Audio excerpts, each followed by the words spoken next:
Setiap tanggal 10 November bangsa Indonesia memperingati Hari Pahlawan, momen bersejarah untuk mengenang jasa para pejuang yang rela berkorban demi kemerdekaan bangsa. Peringatan ini bukan sekadar seremoni, tetapi menjadi pengingat penting agar setiap generasi tidak melupakan sejarah dan semangat perjuangan para pendahulu. Semangat kepahlawanan tidak berhenti di masa lalu. Ia hidup dalam setiap tindakan dan ketulusan kita di masa kini. Pada kesempatan ini, Wakil Ketua BPD GBI DKI Jakarta, Pendeta Sabto Edi Raharjo, menyampaikan refleksi makna Hari Pahlawan bagi umat Kristen masa kini, bagaimana nilai-nilai iman dan pengorbanan dapat diwujudkan dalam kehidupan sehari-hari sebagai bentuk nyata dari semangat kepahlawanan. Simak wawancara eksklusifnya bersama channel Victorious News berikut ini. Peringatan Hari Pahlawan itu disediakan oleh pemerintah, artinya bahwa dibuat sebagai tanda khusus untuk mengingat. Itu artinya bahwa memang itu penting untuk bangsa kita, ya.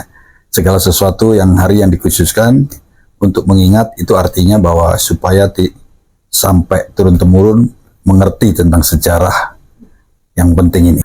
Memang setiap musim atau setiap zaman memang diperlukan untuk bisa menginterpretasikan dari semua kejadian-kejadian yang menjadi sejarah yang baik itu yang harus diingat, supaya menjadi nilai-nilai di dalam kehidupan walaupun zaman berbeda, ya. Maka tentunya kita harus berpegang pada, tentunya kita tidak bisa menjadi seperti pahlawan seperti zaman dulu yang kita mengingat ada 10 November itu perang di Surabaya, berjuang betul-betul dengan senjata seadanya melawan penjajah yang agresor yang akan menguasai kembali Indonesia. Tentunya kita sudah bukan lagi zaman sekarang seperti itu, kan. Tentunya dalam hal ekonomi, dalam hal penjajahan sudah berubah bentuknya, itu bisa dalam hal ekonomi, dalam hal berbagai macam, ya. Sehingga bangsa itu menjadi tergantung dengan bangsa lain.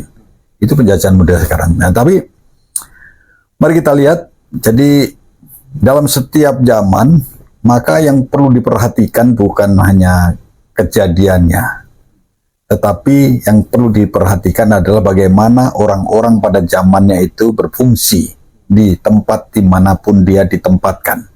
Jadi, maka kita, generasi-generasi berikutnya itu harus ditempatkan dimanapun, harus mengejar fungsi para pahlawan itu.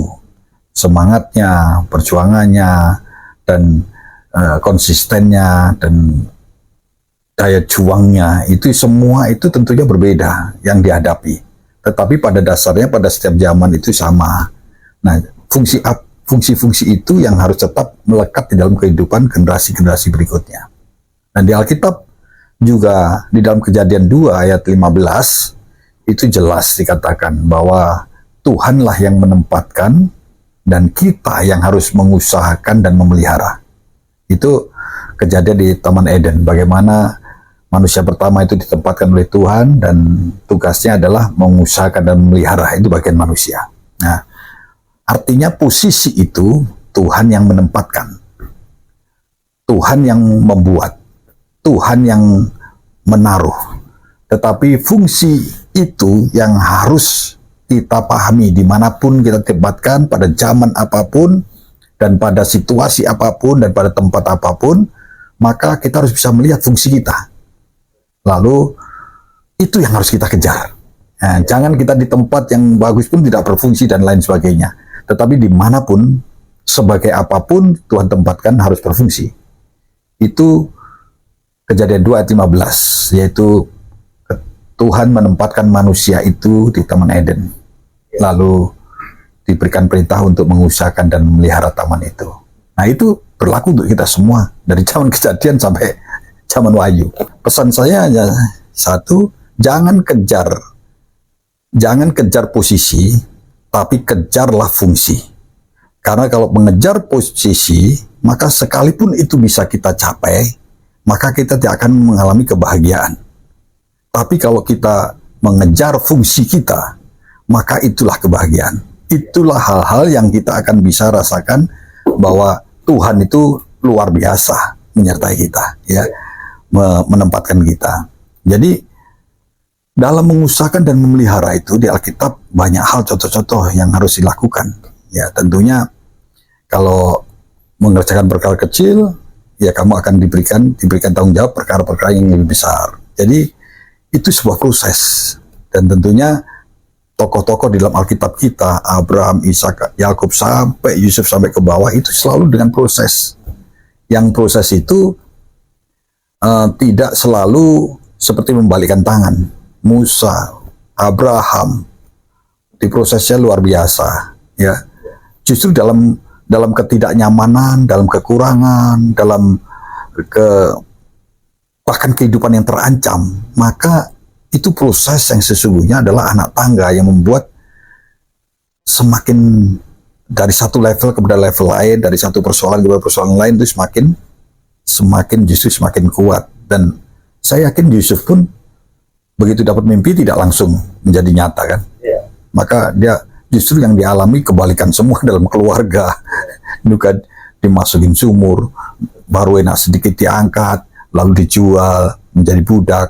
Lalu menjadi budak pun ketika sudah begitu luar biasa dipercaya tuannya, maka tantangan berikutnya ya istri Potifar ya, mengganggu, dan berikutnya sampai, tapi lihat semakin proses itu dia tetap ada jalur Tuhan, tetap berpegang pada janji Tuhan, tetap berpegang pada perkataan Tuhan, maka sekalipun sengsara bahkan sepertinya tidak berhasil dan lain sebagainya, tapi Yusuf itu semakin dekat dengan istana ketika dia di penjara.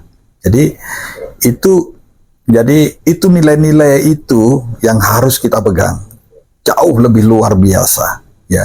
Jadi nilai-nilai yang ada dalam Alkitab kita ini adalah nilai-nilai yang mengajarkan kepada kita untuk tidak selalu cepat untuk menerima segala sesuatu. Karena Tuhan pada waktu menempatkan, kita disuruh usahakan apa yang belum ada menjadi ada, yang kecil menjadi besar, seperti talenta yang diberikan Tuhan. 1 talenta menjadi 2 talenta dan seterusnya. 2 menjadi 4, dilipat kalikan. Dan kalau nggak kita melakukan proses-proses itu, maka kita dikatakan Tuhan bukan pemalas, tapi justru hambaku yang jahat ya, di hadapan Tuhan. Maka maka generasi apapun ya, maka dia harus mendapatkan nilai itu dan dia harus berjuang untuk itu ya. Berjuang untuk hidup kita ini diproses Tuhan untuk berfungsi dimanapun